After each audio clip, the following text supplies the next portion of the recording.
আল্লাহর বন্ধু বলেন লা ইয়াজিদু রিহাল জান্নাহ ইয়াউমাল কিয়ামাহ।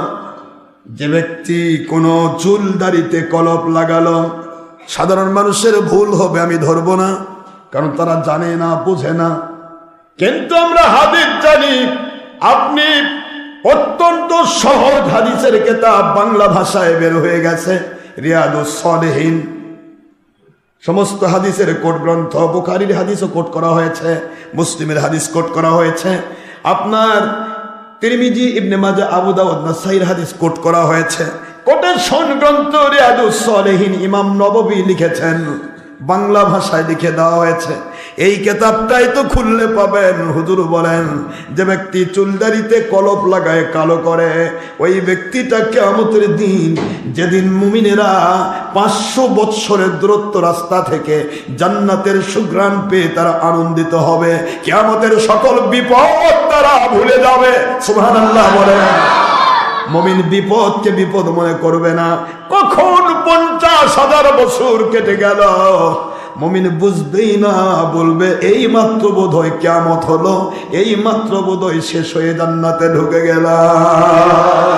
একটু জোরে বলতে হবে সুবহানাল্লাহ।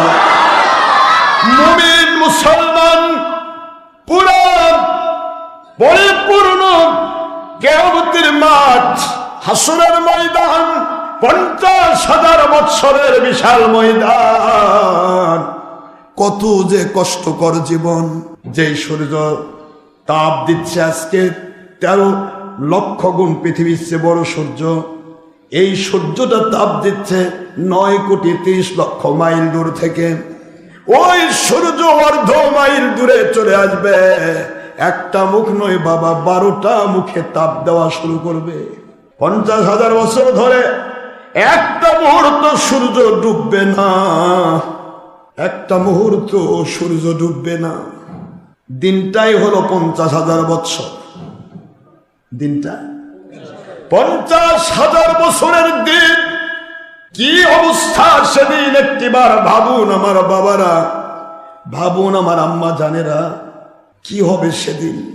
9,30,00,000 মাইল দূর থেকে তাপ দেওয়া সূর্য এক মুখে তাপ দেয়। আজকের চৈত্র, বৈশাখ, জ্যৈষ্ঠ মাসে যদি কোনো মানুষকে কাপড় খুলে, শরীরের পোশাক খুলে যদি রেখে দেওয়া হয় রোদের তাপে, আমার তো মনে হয় রোদের তাপে ওর শরীর পুড়ে ওই লোকটা হয়তো বা মরেই যাবে। এমন একটি সূর্যের দিক হবে 12টি, এক অর্ধ মাইল দূর থেকে তাপ দেবে সূর্য, পুরা হাসরের মাঠ পুড়ে তামা, পা রাখতে পারবে না কেউ, পা রাখতে পারবে না। গরম গোটা শরীরটা বিগলিত হবে, মাথার মগজগুলি টকবক টকবক করে ফুটবে, নাসিকা দিয়ে গড়তে থাকবে। একটি মাত্র বিপদ, লা ইয়ামুতু ফিহা ওয়ালা ইয়াহইয়া।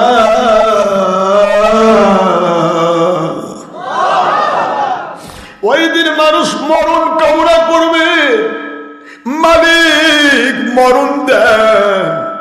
দুনিয়াতে তো একটু কষ্ট হলে তো মানুষ মরে যায়। এটা কেমন কষ্টের দিন, কেমন কষ্টের দিন। কেউ তো মরে না, মরণ কেন হয় না? আল্লাহ বলবেন মরবে না তোমরা, মরণ আমি তোমাদের একবার দিয়ে দিছি, আর কোনদিন মরণ তোমাদের কাছে আসবে না। গলে গলে পড়বে, মরবে না। এ কেমন সময়, এই মহা বিপদ। মানুষের ঘাম ঘামতে ঘামতে ঘামতে একদিকে মগজ গলছে, আরেকদিকে শরীর গলে যাচ্ছে, আরেকদিকে সমস্ত ঘামগুলি দিয়ে পুরা হাসরের মাঠ সয়লাব হয়ে যাচ্ছে। কি কঠিন বিভৎস সময়। আমার আল্লাহ বলবেন লিমানিল মুলকুল ইয়াউম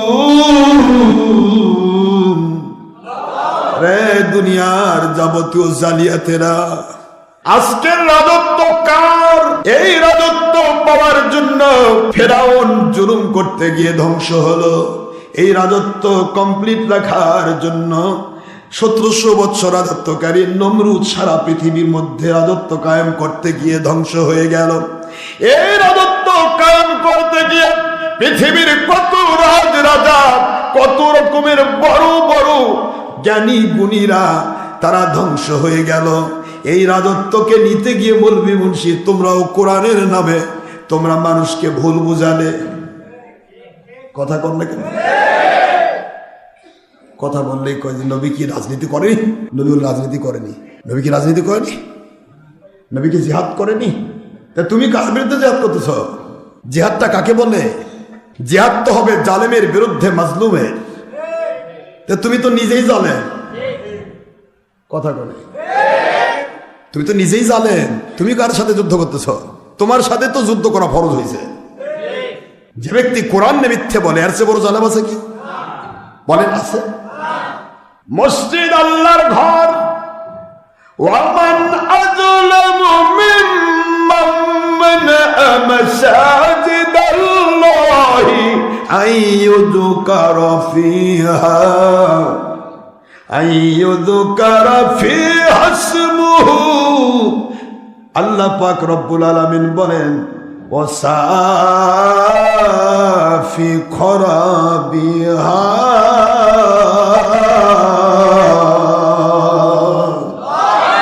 ওই মানুষের চাইতে জালেম আর কে আছে? ওয়ামান আযলামু মিম্মান মানাআ মাসাজিদাল্লাহি আইয়ুযকারা ফিহা ইসমুহু ওয়াসাফি খরাবিহা। ওই মানুষের চাইতে জুলুম আর কে করে, জালেম আর কে আছে? যে ব্যক্তি আল্লাহর ঘরে আল্লাহর জিকির থেকে মানুষকে বাধা দেয়। এবার আপনি আসেন তো, আল্লাহর ঘরে আল্লাহর জিকির হবে। এখানে জিকির শব্দের অর্থ দুইটা। কয়টা? জোরে বলুন। একটু জোরে বলতে হবে। কয়টা? দুইটা জিকির আল্লাহ স্পষ্ট করে দিলেন। দুনিয়ার মুসলমানেরা রে, কোরআনের মজলিস, আমার মসজিদ ঘরগুলি, এগুলিতে কোরআন সুন্নাহর কথা হবে। এখানে হারাম কোনো কাজ হবে না। আল্লাহ পাক রব্বুল আলামিনের বিরুদ্ধে হারাম কাজ করাই হলো জুলুম। একটু জোরে বলতে হবে। আল্লাহ হারাম করেছেন, তুমি সেটা চালু করেছো, এটা জুলুম। আল্লাহ ফরজ করেছেন, তুমি সেটা বাদ দিচ্ছ, এটা জুলুম।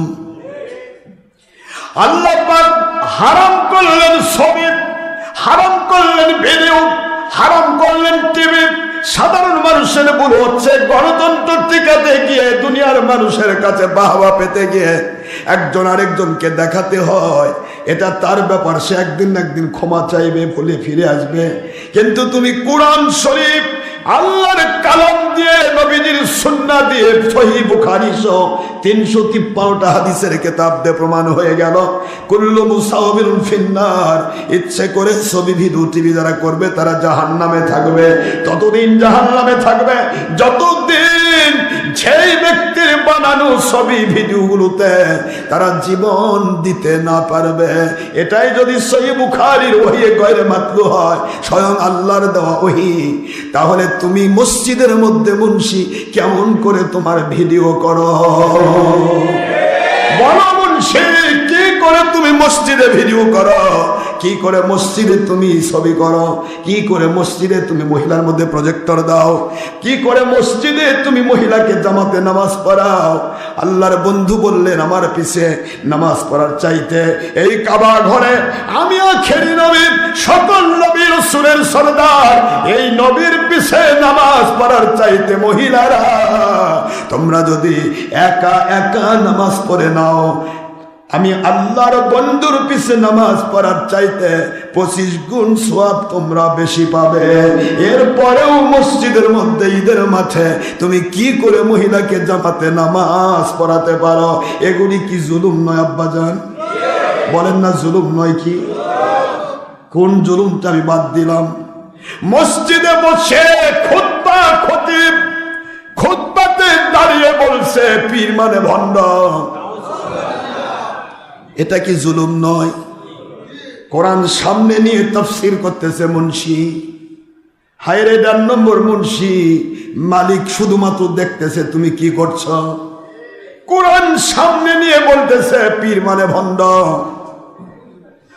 অথচ এই বাংলার জমিনে পীর ওলি আউলিয়া না আসলে তুমি এখনো হিন্দুর বেটা নিংটি পরে বেড়ান লাগতো। কিসের কোরআনের তাফসীর তুমি করতে? কি করে তুমি তাফসীর করতে? তুমি তো মুসলমানই থাকতে না, তুমি তো হিন্দু নিংটি পরে পয়দা পরে ঘুরতে। মুসলমানই থাকতো না, তাফসীর কে করাতো? মুসলমানই থাকতো না, মসজিদ কে বানাতো? মুসলমানই থাকতো না, খতিবগুরি কেমনে করতে? মুসলমানই থাকতে না, তুমি কেমন করে তোমার কোম্পানি 22 নম্বর কোম্পানি চালাতে? তুমি মুসলমানই থাকতে না। মাত্র 800-1000 বছর আগেকার ইতিহাস ভুলে যাও নিজের কোম্পানি টিকাতে গিয়া। মনে সিনে পাপ, মায়ে সিনে সন্তানের কেবা। তুমি তো বুঝাই পেরেছো ভাই তুমি কি করছো। তুমি কি কিয়ামতের কথা একটিবার ভুলে গেছো? তুমি কি কবর ভুলে গিয়েছো? তুমি কি হাসর ভুলে গিয়েছো? তুমি কি পুলসিরাত ভুলে গিয়েছো? তুমি কি জাহান্নামের কথা ভুলে গিয়েছো? একটিবার কি তোমার ভয় লাগে না? আল্লাহর কোরআনের মজলিসে বসে তুমি কোরআন বিরোধী কথা বলো। অথচ আল্লাহ বলতেছে মান ইয়াহদিল্লাহু ফাহুয়াল মুহতাদি ওয়া মান ইউদলিল ফালাম তাজিদ লাহু ওয়ালিয়াম মুরশিদা।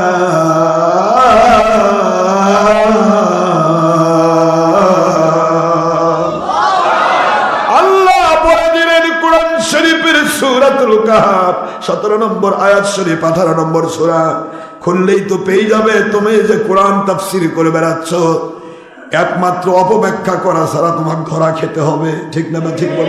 তুমি যদি অপব্যাখ্যা করো তাহলে সেটারও বিচার আমার মালিক করবেন। হুজুর বুখারীর 39 অনুচ্ছেদে বলেছেন মান ফাসসারাল কুরআনা বিরাইহি মুতাআম্মিদান ফালিয়াতাবাওয়া মাকআদাহু মিনান নার। এটারও আইন আছে যে নিজের দলের স্বার্থে, কোম্পানির স্বার্থে, ব্যক্তির স্বার্থে, দুনিয়ার টাকা পয়সা হাসিল করার স্বার্থে যে ব্যক্তিটা কোরআন শরীফের অপব্যাখ্যা করলো, যা আছে ব্যাখ্যা হবে তার উল্টা করে ফেললো, ওই ব্যক্তিটা দুনিয়াতে বসেই যেন মনে করে তার জন্য আল্লাহর কাছে পাওয়া কিছু নেই, সে জাহান্নামের বাসিন্দা হয়ে আছে। এটার বিচার তুমি আল্লাহর কাছে পাবে। কিন্তু তুমি যদি আইন দেখাও, একদিকে মুখে বলতেছো আল্লাহর আইন চাই, আরেকদিকে আল্লাহর আইনকে ফেলে দিয়ে ইহুদি নেতাদের মতো নিজে নিজে আইন বানাচ্ছ। ইহুদিরা আইন বানাই নাই? ইহুদিরা খুব বড় হেদায়েত পাইছে নাকি শয়তান হয়ে ধ্বংস হয়েছে? আজ বাংলাদেশে আইন বানানো হচ্ছে। আমি একজনকে বললাম, ভাই আপনি তো কোরআনের আইনের কথা বলতেছেন, আচ্ছা আপনার জিন্দেগির কোনটা কোরআনের আইন বলেন তো? বলেন, আমার সামনে দাঁড়ান, আপনি দাঁড়ে বলেন যে হুজুর আমার এটা আল্লাহর আইন, এটা আল্লাহর আইন, এটা আল্লাহর আইন। দেখান একটু, দেখান তো দেখি। হতচকিত হয়ে গেছে, চোখ টোক একবার লাল হয়ে গেছে। তুমি মুখে বলতেছো আল্লাহর আইন চাই, আর তুমি আল্লাহর আইনের বিরুদ্ধে ওয়াজ করে বেড়াচ্ছ। তার মানে কি? কোনটা আল্লাহর আইন? যে আইনটা তুমি নিজেই মানো না। তুমি নিজেই এশা নামাজ পড়নি, বউকে বলতেছো তুমি তাহাজ্জুদ নামাজ পড়ো। হ্যাঁ, আশ্চর্য কথা। তোমার নিজের স্ত্রী কি মানবে? নিজের স্ত্রী বলবে তোমার মতো জালিয়াত কি আছে, নিজে ফরজ পড়ো না, আমাকে নফল করবা কও। নিজের বউকে মানান যায় না, নিজে ইসলাম না মেনে, আর তুমি আইন নিজে না মেনে মানুষকে আইন মানাবা। এই ধান্দাটার কতদিন মানুষকে বুঝাবা? হ্যাঁ, কোন ধান্দানে চলছো তুমি? তোমার তো নিজেকে জিজ্ঞাসা করা দরকার। আজকে ওর মাইন্ড, মরণ তো আমাদের হবেই, যে কোনো সময় মরতে হবে, হয়তো কোনো জালেমের দ্বারাই হয়তো শহীদ হবে, এটা তো হতেই হবে, না হলে আবার সত্য ঠিকবে কি করে? ঠিক না? ঠিক বলে। কিন্তু প্রশ্ন হলো, সত্য তো সত্যই, যারা সত্য বলার জন্য পৃথিবীতে সৃষ্টি হয় তাদের জান একদিকে আর দুনিয়া একদিকে। দুনিয়াকে সে লাথি মারবে, জান দিবে, কিন্তু সে সত্য ব্যাপারে মিথ্যার সাথে আপোষ করবে না। ইনশাআল্লাহ বলেন জোরে।